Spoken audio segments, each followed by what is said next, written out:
I'm Ken, and I never believed in miracles, but I've been blessed with a real one back in 2006, and I'd like to share it with you. Back in 2006, it was a really bad year for me, and we've all had difficult life situations, but sometimes everything gets piled on at once, and that's what happened to me. So in 2006, I was going through a difficult divorce. I had been fired from my job. I was close to bankruptcy. My best friend and my brother had passed away from cancer a year earlier, and I pretty much was at wit's end. I was really hoping that things would change dramatically.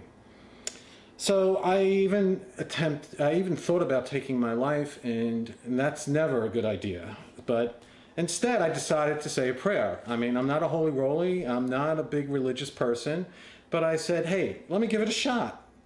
So I was visiting my daughter in college when these life situations were piled up, and I was staying on a beach because she was down by the shore, and I hit my knees and I said, God, if you exist, or if anything exists, I need a sign. I need something right now because I don't know what else to do with my life.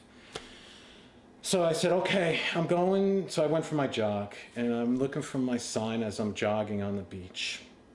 So, you figure, well, how's God going to send me a sign, if he exists? I mean, am I going to get like lightning? Maybe a seagull will be flying with me.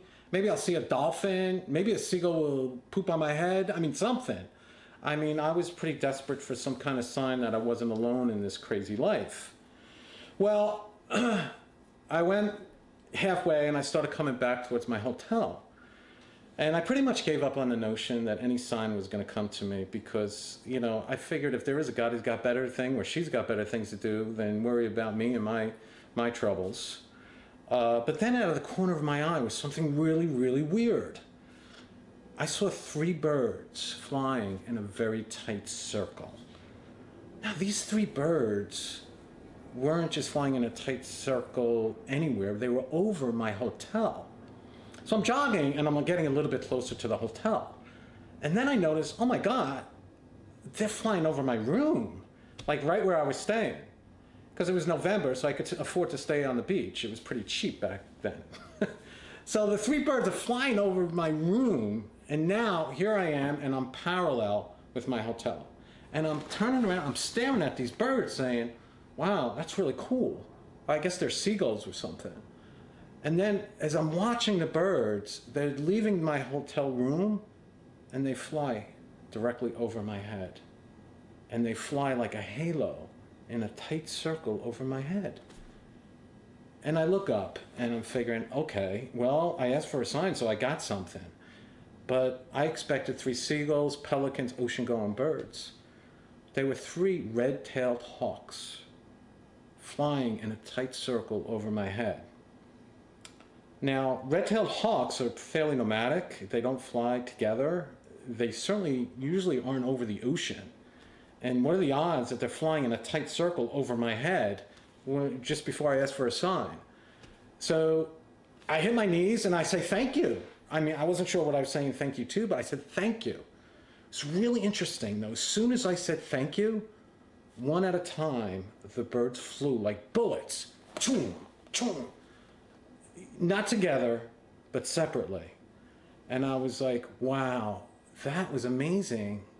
And I think that's a real miracle. But the miracle really doesn't have any merit yet until I tell you what happened a year before. The year was, of course, 2005. My brother, my best friend, was dying of cancer. And despite every best effort, there was nothing we can do. He was 250 pounds of solid muscle, and the chemo ate him to where he was less than 100.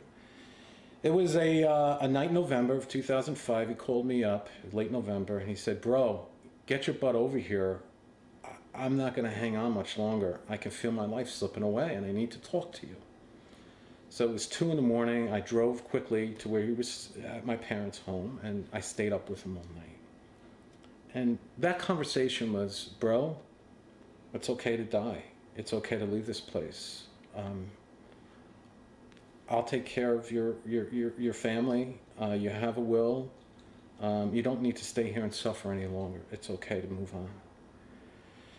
And after 4 hours, 5 hours talking about life and the things we experienced, and the last thing he said to me, he said, "Bro, give me your hand."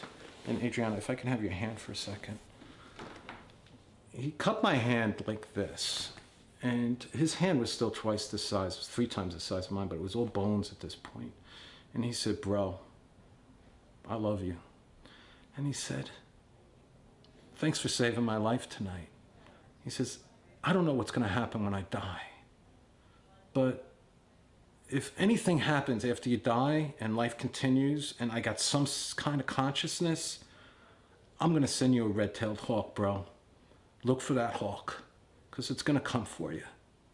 He didn't send me 1, he sent me 3. And it was a year later when I needed it most. So it's truly a pleasure to share this story. And the message is simply, if you believe in miracles, they can happen. So look for your red-tailed hawk, look for your sign, and believe all things are possible. Thanks for listening to my story, because I'm not that creative. I couldn't make that crap up. This is the real deal. And other amazing things have blessed my life since then. And I thank God for my brother both here and where he is now.